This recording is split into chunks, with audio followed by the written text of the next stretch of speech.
Magandang araw mga kaibigan. Nako mga kaibigan, mainit itong pag-uusapan natin. Kung Luistro, mandato, hindi gagawing mala Escudero ang impeachment ni Sara Duterte. Kaplastikan ni Manang Aimee kay Pangulong Marcos, binalandra, kalusugan ng Pangulo, pinupolitika at Attorney Castro delikado pag si Sara ang Pangulo. Grabe mga kaibigan ng grupong Makaduterte, talagang kahit pugante at kontraktor gagawing witness para lang pabagsakin ang Pangulong Marcos kahit na noong una abay galit na galit si Sara Duterte kay Zaldico. Kaya naman bueneltahan ni Kong Luistro at Senator Win Gatchalian ang grupong Duterte na gustong gawing star witness ang isang mandarambong at Manang Aimee sinampal ng katotohanan matapos mabuking ang kanyang galawan. Pati ba naman kalusugan ng Pangulo, pinapakalat, wala daw umaasikaso, kaya naman kaplastikan at hipokritang babalina, binira, lalo na ang mga grupo na tuwang-tuwa sa kung anuman ang mangyari sa ating Pangulo, kung saan nag-aabang na umupo ang kanilang amo para ibalik ang madugong gobyerno. Nako, abangan nyo yan mga kaibigan, yan ang pag-uusapan natin. Pero bagong lahat, pakilike muna ating video, pakishare na din po at subscribe na po kayo sa ating channel. Unahin na po muna natin ito mga kaibigan. Bukas daw ang House Committee on Justice sa posibilidad na maging testigo si Contractor Zaldico. Ngunit babala ng chairperson ng komite na si Batangas 2nd District Representative Jinky Luistro, dapat pa rin itong maging handa sa posibilidad ng pagkakakulong. Kasunod yan ang pahayag ni former Congressman Mike Defensor na bukas ang dating mambabatas na tumistigo si Ko laban sa Pangulo. Sa kabila nito, wala pa rin kumpirmasyon sa kampo ni Ko sa pahayag ni Defensor. I think it's everybody's right to testify, no? For as long as he is willing to appear and to take his oath. Will he be willing to compromise that possibility of being arrested to be able to appear before any investigative body? Yun na nga mga kaibigan, no? Tapos gusto pang gawing witness ng mga Duterte laban sa ating Pangulo. 'Di ba?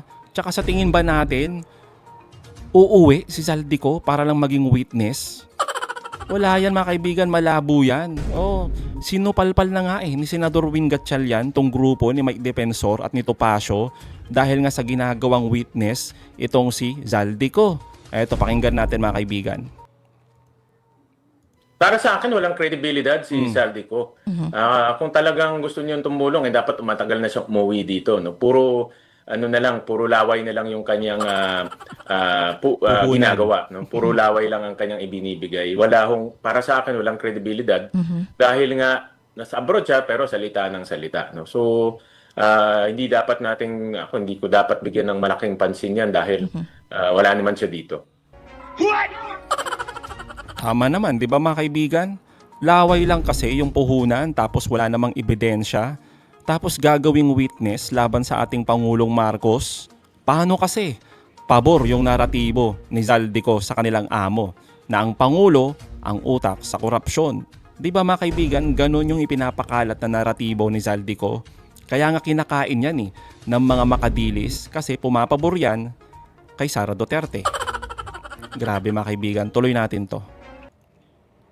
Matatandaang isang official complaint na ang nakasampa kay PBBM sa Kamara matapos ang isinumiting reklamo ni Attorney Andre De Jesus na siyang inendorso ni Pusong Pinoy Party List Representative Jet Nisay noong January 19. Bukod pa rito, 2 impeachment complaints ang sinubukan pang ihain sa Kamara nitong nakaraang Huwebes mula sa hanay ng bagong alyansang makabayan na pinangunahan ni ACT Teachers Party List Representative Antonio Tino. At isa naman mula sa hanay ni na Defensor at former Ilocos Sur Governor Chavit Singson. Ayon kay Luistro, may posibilidad umanong maibasura ang impeachment complaint na nais ihain ng bayan at ng grupo ni na Defensor dahil nauna nang naipasa sa Office of the Speaker ang reklamong inihain ni De Jesus. Kung pagbabasihan ng umano'y technicality sa impeachment, ito na ang posibleng magsilbing initiated impeachment. Pero paliwanag ni Luistro, magiging iba ang kwento sa pagkakataong magpang-abot ang 3 impeachment complaints na ito sa plenaryo. At dahil patapos na ang 1-year bar rule sa impeachment case kay Vice Presidente Sara Duterte, handa raw si Luistro at ang 38 miyembro ng kanilang komite sa posibilidad na ang 2 pinakamataas na lider ng bansa ay parehong daraan sa impeachment proceedings. Kahit magulo, and regardless of the survey, we have a mandate that we really have to face. Tama. No? This is not a matter of gusto ba namin or ayaw namin? What we should remember, kasama po ito sa aming pinanumpaang tungkulin. Ganyan dapat, di ba mga kaibigan? Ganyan ni. Ganyan dapat ang katayuan ng isang congressman, di ba? O kaya naman isang senador. Umaksyon base sa mandato ng batas, hindi yung aaksyon lang depende sa utos ng nasa taas. Tulad ni Escudero, yung forthwith, ginawang teka lang. Di ba mga kaibigan? Wait lang. Patulugin na lang muna ng ilang buwan. Di ba? Ganun yung ginawa para protektahan ang kanyang kaibigan. Siguro kapalit ng pwesto bilang Senate President. Pero hindi rin nagtagal. Ayun. Talsik. Di ba mga kaibigan? Pinalayas din eh. Oh. Ganito rin mga kaibigan yung ginagawa ni Manang Aimee. Oh, yung babalina. Oh, sa ating Pangulo. Ginagamit yung kalusugan ng Pangulo para sa kanilang pansariling interes at ambisyon. Sabi kasi mga kaibigan nitong Manang Aimee, wala daw kasing nag-aalaga sa ating Pangulo. Oo, ang dami daw nakapaligid sa palasyo pero wala man lang daw umaasikaso. Grabe no mga kaibigan, ang kapal talaga. Galing pa talaga sa kanya yan. Oo. Kaya naman mga kaibigan, hetong matinding sagot ni dating Secretary Ronald Llamas dito sa hipokritang kapatid di umano ni BBM. Presidente ka tapos wala mag-aalaga sa'yo. Kaya medyo weird yung pagkakasabi ni presidential sister Aimee Marcos na yan ang problema, wala nag-aalaga sa kanya eh. No? Kaya nagkakasakit siya. No? May kanya-kanya daw agenda yung mga tao sa paligid niya. Well, hindi natin alam yung mga agenda na yan.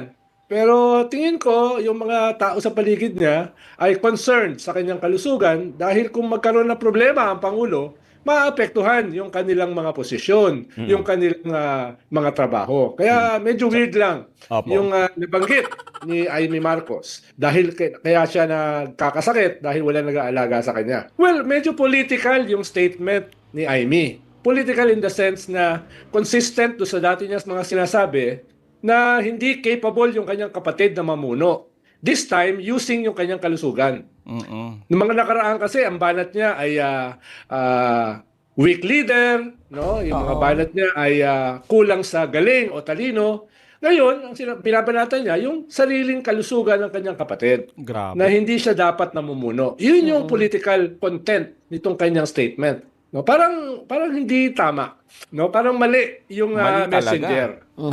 Katapos kong banatan, sabihin ko concerned ako sa kanya at nagagalit ako sa kanyang mga mamamayan o sa kanyang mga tao na nakapaligid sa kanya na hindi concerned. Pero parang medyo puno ng hypocrisy. Totoo naman, di ba mga kaibigan? Hipokrita talaga eh.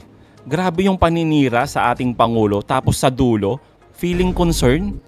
Ginagawang tanga ang taong bayan mga kaibigan no? Feeling kasi nito, itong si Babalina, walang internet kahit sa kabundukan na hindi alam ang kawalang hiyaan. Nakakala mo talaga concern.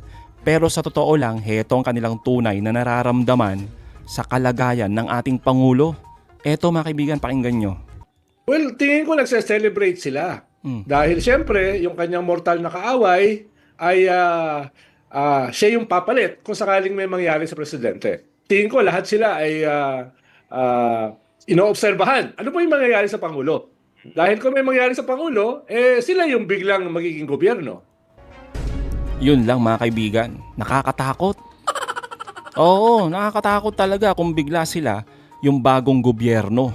Kaya mga kaibigan, sama-sama nating ipagdasal ang kaligtasan at kalusugan ng ating Pangulo. Di ba mga kaibigan? Grabe kasi, oo. Ay, nako. Well, of course, hindi nakakatulong.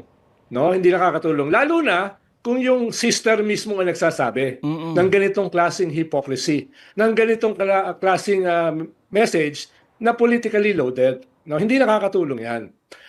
Lalo na, maraming mga investors ang nakatingin sa ating bansa at syempre, hindi na sila papasok. Hindi na sila mag-i-invest kung tingin nila ganyang kagulo. No, na mismo yung kapatid ng presidente ay banat ng banat. At yung opposition ay hindi makapaghintay na kumuha ng poder. Hindi yan talaga nakakatulong. No? Kaya, pero ay yung mga mamamayan ay nakakakita naman sa likod nitong ganitong klaseng hypocrisy. Actual lang, nakakalungkot lang na mismo yung kalusugan ay ginagamit. Huwag mo naman gamitin yung kalusugan para atakihin yung political opponent mo. Plastic eh. Totoo naman, di ba mga kaibigan, kaplastikan talaga o feeling concern pero sukdulan naman kung paano siraan at ipahiya at gustong palitan ang Pangulo. Tapos sinasabi pa, kapatid niya yan ha. Kapatid niya daw. Tapos gustong ipalit si Sara Duterte. Kaya nga mga kaibigan sabi na ni Sentry, di ba?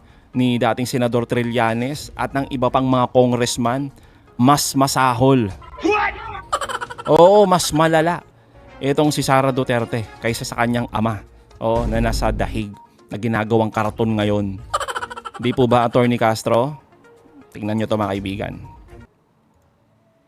Mas masahol ang Vice Presidente sa kanyang ama. Bakit? Mga ka-clear. Si Pangulong Duterte nagmumura yun, oo. Pero hindi siya nagme-meltdown kamukha ng ginawa ng Vice Presidente. Pero iba yung kay VP Sara. Murang may pagtatangka sa buhay na hindi napigilan ng galit. Meron siyang anger management issue. Umamin si dating Pangulong Duterte na korap siya. Nagnakaw siya sa kaban ng bayan. Si Sara, si VP Sara, umamin na ba? Wala. Walang pag-amin, walang pag-deny, nasa COA na daw yon. Wala mga kaibigan Paano aamin yan? Puro no comment, di ba? Malakas lang yan pag sa harap ng camera. Anong sabi niya noon mga kaibigan sa kanyang impeachment? Gusto niya daw ng bloodbath. di ba? Tapos ayaw namang ituloy ng mga kasamahan niya, ng mga alipores niya diyan sa Senado, 'di ba? Sinakal nga 'Di ba? Gustong ilibing tapos ang yabang-yabang na sabihin sa taong bayan na gustong-gusto niya na, handang-handa siya na harapin yung impeachment samantalang takot na takot makita yung mga ebidensya, 'di ba? Takot na ipakita yung mga ebidensya sa publiko kasi lalo silang mabubuking. Mga kaibigan no? Talagang alam nyo mga kaibigan, si Digong tsaka si Sara, pareho lang naman sila. Pero yun nga, kailangan talagang i-compare yung dalawa So, sa tingin ng marami, kahit si Attorney Castro, mas masahol talaga itong si Sara Duterte. Yun ang yung sagot. Nagmumura? Yes. Si dating si VP Sara, sabi niya, pinipigil niya pagmumura dahil sa mga bata. Pero nakita ang kanyang totoong kulay nung nag-meltdown siya. Pero yung pagmumura niya, ibang klase sa pagmumura ni dating Pangulong Duterte. Yung pagbabanta, parang sila nagbabanta sa buhay, yes? Pero minsan, makikita natin, although totoong killer si dating Pangulong Duterte, pero part ng speech niya yun, yung pagbabanta. Parang sabi ko, pampapogi ang dating. Pero may pagbabanta. Pero yung pagbabanta ni VP Sara, ibang klase. Asing pagbabanta, kumausap na talaga na assassin. At hindi niya dininay na may kakilala siyang killer. At yung killer na yun ay handang pumatay. Sa dating Pangulong Duterte, inaamin niya yung mali. Inaamin niya pumatay siya, inaamin niya. Ito, pag nag-speech, mabait. Pero pagka natatanong na ng media, iba na sinasagot. Nakikita mo na yung totoong kulay. Yun na nga mga kaibigan Tulad nga na sinabi ulit ni dating Senador Trillanes ay may saltek. Di ba mga kaibigan? Kitang-kita naman talaga yung totoong kulay ng ating Vice Presidente. Naalala nyo pa mga kaibigan, yung mga sinasabi nito? Lalo na to mga kaibigan, ibalik lang natin para matindi talaga. Ayan Anong sabi niya dito? They can drag me to hell. Pagdating nila doon, ako pa rin ang presidente ng impyerno. Di ba mga kaibigan? Diyan pa lang Hindi mo na kailangan ng matinding paliwanagan para maunawaan kung anong klaseng presidente si Sara Duterte. Kung papayag ang ating mga kababayan, ang taong bayan na siya ang susunod daw na Pangulo. So mga kaibigan, anong masasabi nyo patungkol dito? Comment down below. Again mga kaibigan, huwag nyo kalimutan, i-like at i-share ang mga videos. Hanggang sa muli, kita-kita ulit tayo mga kaibigan.